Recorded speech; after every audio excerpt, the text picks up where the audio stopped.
Hello everyone, I'm Matthew Taylor, I'm Chief Executive of the RSA. It's my great pleasure to welcome you to this evening's special event. Before we begin, can I ask you to make sure your mobile phone is switched to silent? We're live streaming tonight's event, as usual, so welcome to our web viewers. The hashtag for this evening's event is RSA Capital, if you want to get involved in the discussion on Twitter. Now, housekeeping notices over, it's my great pleasure to introduce this evening's distinguished speaker. As I'm sure all of you will know, Professor David Harvey is one of the world's leading public thinkers and its foremost Marxist scholar. He's a distinguished professor in the Graduate Center at the City University of New York, and his online lectures have given him a huge fan base all around the world. A prolific author, much cited academic, he's inspired a generation of radical intellectuals, and we were extremely proud to have turned his last RSA talk into an RSA Animate, which has been viewed 2.5 million times. Indeed, I think I'm right in saying that a group of neoliberals in America tried to produce a counter-animate. So worried were they about your impact on the public imagination. It wasn't nearly as good as the original, you'll be pleased to hear. So we're really delighted that you've made a return visit to the RSA stage, David. So without further ado, please join me in welcoming Professor David Harvey.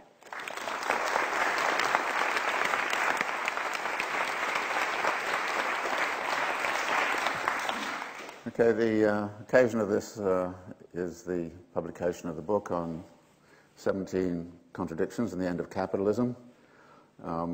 Just before I was asked how many of them I was going to talk about, I said all of them, and they said, well, that gives you about 2 minutes per contradiction, so obviously I'm not going to do that. So what I thought I would do is to just give you a little flavor of how the argument works and then go to what I think are some of the more serious issues that this mode of analysis sets up. This mode of analysis really derives from a couple of ideas from Marx, in the sense that contradictions underpin crises. So Marx made the comment that whenever you see a crisis, then it's a manifestation of the underlying contradictions. And I thought it would be a good idea to sort of try to lay out what the underlying contradictions are, in particular, given what's happened since 2007, 2008, but also looking back historically.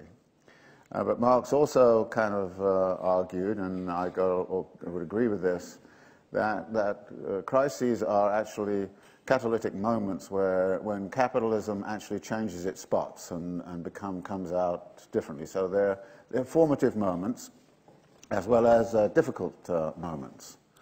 And because they're difficult moments, this also means that actually these are moments of opportunity for oppositional forces to do something different. In other words, in the evolutionary trajectory of capitalism, there are turning points which are the crises, and which way you turn and how you turn and where you go to depends very much on the nature of the class forces that are around and human volition and accidents of history and all the rest of it. So I thought it was very important at this particular moment, since the crisis of 2007, 2008, in a technical sense has been over since 2009, but we know very well that it's still with us. The way it's with us is I think, fairly simply specified. Some economies are doing well, but their people are doing very badly. Some classes are doing very well, while the rest are doing very badly. If you look at how the top 1% has come out of the crisis, it came out of it extremely well. It's much richer, more powerful now than it was in 2007, 2008, while the mass of the population is still mired in very considerable difficulty. So in laying out these contradictions, I was mindful that I needed to connect how these contradictions work in relationship to the actual crisis we went through. And I thought it would be useful to outline the first three, which are foundational contradictions in the sense that no matter what kind of capitalism you're looking at, you'll always find these contradictions at work. Now, contradictions are tensions which can be managed in some instances or latent in other instances. But what Marx talks about is how these tensions sometimes get heightened into absolute contradictions. That is, they move from something that's there all the time but manageable to a situation which becomes unmanageable and something radical has to change. The first crisis is the one The first contradiction is that between use value and exchange value. And the example I would use here, it would be a house. A house has a use value, many different kind of uses, and we all need a shelter of some kind and accommodations, a place to live. So we can specify a whole bunch of use values about a house. Then there's the exchange value of the house. And the exchange value has actually gone through a certain evolution historically from simply a cost of production of the house, so we have to pay for the house, all the materials in it and the labor that's incorporated in it, to the idea that the house is not only an object that can be bought and sold, but it's also a form of saving. And so for many working people, the most common form of saving is to have a house, which they end up owning. But in recent years, particularly since the Thatcher reforms and all the rest of it, housing has also become a vehicle of speculation. So there's a whole kind of range of exchange value activities which are actually surround the provision of this use value called housing. And you have to go through those exchange values in order to get to the control over the use values. And what we saw in 2007, 2008, of course, the exchange system went extremely wonky, to the point where in the United States, for example, somewhere between 4 and 6 million people lost their access to the use value of the home. They were foreclosed upon, and they were, in a sense, forced to go live in a motel or go live with relatives or live under a bridge or something of that kind, because the use value was, in a sense, denied to them because of the exchange value problems. Now, what this suggests is, we're in a situation of this kind, is that we should not necessarily believe straight out that the market system is always the best way to deliver use values to people. That if people need use values, then why do we have to go through the market system? There's a question here, I think, which is very, very important to ask, and I think it should be asked very clearly at this particular historical moment. There are, in fact, ways of housing provision that don't go through the exchange value system in the way that we typically do, which is through notions of home ownership, individual kind of private property, and the like. So this tension between use value and exchange value was central to what happened in the housing crisis of 2000 and 2008, which underpinned the financial crisis and then became a global crisis. So an analysis of the use value, exchange value dynamics of housing, I think, helps us understand where that crisis came from. But it's been there. Of course, the use value, exchange value dichotomy has been there all along. It was only in 2007, 2008 that it got to a point of being a massive crisis. Now, there had been historical periods when it was a massive crisis before, back in the 1920s in the United States, back in sort of the late 1980s, we had problems. Various countries have had problems with this as we go along. So this first contradiction, then, is something that can be worked upon, but it also delivers a political message. Which would you rather live in? A society which actually delivers adequate use values to everybody on a reasonably equitable basis, or a society which is actually dedicated to the idea that in order to get use values, you have to participate in an exchange value system which actually ends up benefiting some people in society extremely well. In other words, vast amounts of wealth were extracted, private wealth were extracted from the exchange value system that was providing housing up until 2007, 2008. And I would argue, well, no, we don't need the exchange value system to be that way. We can reform it, reduce its role. What we should be looking at is the provision of decent exchange use values to people. Now, the same thing, I think, applies to many other aspects of social life which have been turned into commodities. The obvious one, which has been, I think, in the news quite a lot recently, is higher education. Why do we have to go through the exchange value system in order to develop a higher educational system? In the United States, where this is most advanced, what you see, of course, is an enormous debt of a student population. And you're burdening those people with debt for life. Student debt is the one kind of debt you can't get out of when you declare bankruptcy. The only way you can get out of it is to die. And this is, I think, one of the features of which is there. But there's a role to indebtedness, which actually you can track back into the housing question as it was approached in the 1930s. In the 1930s, exchange value access to housing was limited There were all these reforms, setting up mortgage finance and all the rest of it. And one of the things that was said at the time was that debt-encumbered homeowners don't go on strike. So actually the whole kind of notion of home ownership and debt encumbrancy was seen as a measure of social control over a population to make sure that it did not get out of order. In other words, it was part of a disciplinary apparatus. The same thing has happened to education. I would argue about education too. This is something that should be, like my education, free right the way through. I got my PhD without actually having to pay anything. It was paid right the way through. And this is a kind of world which people now say, oh, it's impossible, but you say, but no, it once was possible, we can make it possible again. But exchange value will only exist adequately if there is a measure of it, and that gets you into the question of money. Now, money is very difficult because it represents something. Well, what does money actually represent? Well, it's a claim on social labor. And so there's a relationship between social labor, which is in itself a social relation and which is immaterial, and the representation of it, which is the monetary form. And there's been a long history of the money actually having a certain autonomy from that which it represents. And in any case, you only have to know a little bit about theories of representation to know that representation sometimes lie. As a geographer, I've long had to live with the fact that maps tell you a certain truth, but they also lie. And if you're very clever about maps, you can make them lie in a very sophisticated way. So the representation and the reality, there's always this kind of gap. And that's true of the relationship between value and the money form. But what's happened since 1970 is that the pinning down of the money has become, as it were, a central feature of public policy, because we demetallitized, we got rid of the metal base. We got rid of the gold and silver as the base in the 1970s. So now there's, if you like, no kind of commodity that kind of keeps us in order, and we therefore have to rely upon social institutions to stabilize the money supply. During the 1970s, there was a brief period in this country, in the United States, a very strong inflation, where it was recognized that actually, therefore, whoever was in charge of the money supply should be anti-inflationary, and we then, therefore, get this incredible kind of fear of inflation, which has dominated public policy since the 1970s onwards. In fact, there was a wonderful thing that happened with the release of the Federal Reserve minutes just before the Lehman crisis.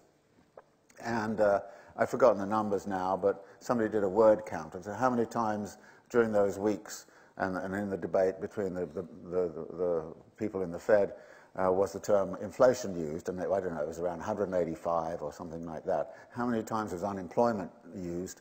16. How many times was crisis used? 5. And here's this kind of, as it were, convergence of thinking about inflation, which has everything to do with the way the money is, the fear about money escaping, as it were, from some sort of getting you into a vast inflation, as we have indeed seen in some Latin American countries recently, and historically, of course, in Weimar Germany. So the relationship between money and what it represents, and how the representational form of money is being managed and what's happening to it, is also a contradiction, so that you can get monetary crises. And I think what you would say about 2007, 2008 is that you actually have the use value, exchange value contradiction, and you have the question of money and value kind of actually intermingled with each other to generate this massive kind of crisis. And so those two contradictions are very much involved in what happened. There's a third contradiction, which I look at, which is the relationship between private property and the state. In other words, you can't have exchange, and you can't have exchange value of housing without having private property in housing. And so the whole kind of question of what the relationship is between private property and state policies also comes into the picture. This, to me, was been a very important aspect of how the state actually deals with private property. Why is the state so interested in individual home ownership? Why is it that the state actually facilitates individual home ownership as much as it possibly can? Again, it has a lot to do with this question of social stability. Again, it has a lot to do with a certain dynamics of how markets might work. But there's a tension there. What goes on between state policies and private owners becomes a part of the tension, and we see that, of course, in what happened in the crisis of 2007 and 2008, because in the United States, these quasi-public institutions like Fannie Mae and Freddie Mac, and of course the big insurance company, AIG, also kind of got into real deep problems, and this had a lot to do with state policies towards this sector, which had evolved during the 1990s, which was about promoting home ownership in populations which were ill-equipped to sustain that home ownership given their income streams. So again, you find this kind of tension all involved. So if you wanted to analyze the crisis of 2007, 2008, you could do so by following through these contradictions and how these contradictions work. So that is, if you like, the flavor of the analysis, and I go through many others, like technological change, the difficulties of keeping supply and demand in balance, all those kinds of things. So I go through a whole bunch of other contradictions. But I arrive at the end at a couple of three contradictions which I think are extremely dangerous, and I want to spend the rest of the time just talking very briefly about what they are. The first contradiction, which is, I think, an acute element in our current situation, is the difficulty of keeping compounding growth going. Now, compound growth is something that very few people understand for reasons I can't understand either. But the reasons with the compound growth, you grow like this. You go very slowly, sort of developing, and then you start to edge upwards, and then it goes like this. So compounding growth is a logistical curve, an exponential growth, and exponential growth is problematic in the sense that you really don't notice it for a very long time, and then you start to notice it, and then before you know what's happened, it's gone whoosh and got you into all kinds of difficulties. I think in many ways what we've seen in the history of capitalism is economic growth at the rate of about 3% compound rate of growth per annum, a little less than that, in fact. And that has been going on since about 1800, 1820 or whatever. Now, 3% compound growth when capital was sort of located in a few cities in Britain and maybe a few in the continent and North America, 3% compound growth into the future, no problem really. You've got plenty of place to expand. There are plenty of other sectors that haven't been involved yet. By the time you get to the end of the 19th century, still plenty of places to go. By the time you get to 1970, however, you begin to look at the world and where are you going to go? Well, of course, there's China, which suddenly gets brought into the whole thing. India, South Asia, suddenly brought into the whole thing. Soviet Empire collapses, so Russia is brought into the whole thing. So now, growth has become global, and it's become far, far, far bigger and deeper and much greater scale than anything we've ever imagined before. And we're now looking going forward at the question of how you're going to maintain 3% compound growth on all of that. Everything that's going on in China, everything that's going on in North America, going on here, how are we going to do it? Look at what our cities looked like in 1970 and look what they look now, and what you'll say is, well, 3% compound growth has done a radical transformation of the landscape of planet Earth. 3% compound growth going forward for the next 50 years, what is it going to look like? What is it going to look like? And this then turns into, it seems to me, a real serious barrier that capital faces of finding profitable outlets for all of that 3% compound growth. Where is it going to go? What's it going to do? And I think some of the signs of what it might do are already with us in terms of what's happened over the last 30 years. Increasingly, capital over the last 30 years has been interested in investing in asset values, not in production. And to the degree it invests in asset values, it creates bubbles, asset bubbles. And we've seen many of those over the last, sort of popping bubbles all over the place over the last 20 years. And it's not only asset bubbles, we also see sort of regional bubbles. Capital flows into Southeast Asia, crazy kind of way, and then 1997, 98, it all blew up. It flows into Latin America, well, and then there's a crisis in Latin America. Then it flows somewhere else, so it's very interesting just following the financial press. You wonder who's going to go bankrupt next. Where's the next crisis going to be? Which bubble is going to pop? And you get a bubble and it pops, and everybody says, well, that's over. But right now, for instance, the property market, there's a lot of money is flowing back into property markets, doing so worldwide. Here in London, for example, you have a tremendous amount of speculative activity in property. Same is true in New York and in Sao Paulo and Santiago and Hong Kong. China has a huge asset bubble in property market. And in fact, the Chinese, in many ways, are doing exactly what the United States did in 2000, because they're trying to expand the economy by debt financing. They're not into the austerity stuff that we're into here. So they're trying to expand at a very, very, very fast rate. But part of the expansion is this asset bubble, has this asset bubble character to it. So if that is the case, then going forward, what are we going to do? We're going to have more and more asset bubbles. But what good does asset bubbles do the mass of the population? The answer is it doesn't do anything very much at all. In fact, it creates all kinds of profound difficulties, particularly since it's associated with increasing inequality. Because one of the things that happens if you start to actually go into asset bubbles, you start to live off capital gains, not off incomes, and incomes connected to productive activity. And to the degree that you live off capital gains, and capital gains are not taxed very much, then the wealth get extremely wealthy. Most of the extremely wealthy people get all their money from capital gains. And they're working off asset bubbles, and so we have asset bubbles going on in the financial world, in the property world, and everywhere else, which means that control over assets then becomes, as it were, one of the big, big, big questions. And one of these assets, which is crucial right now, is, of course, intellectual property rights.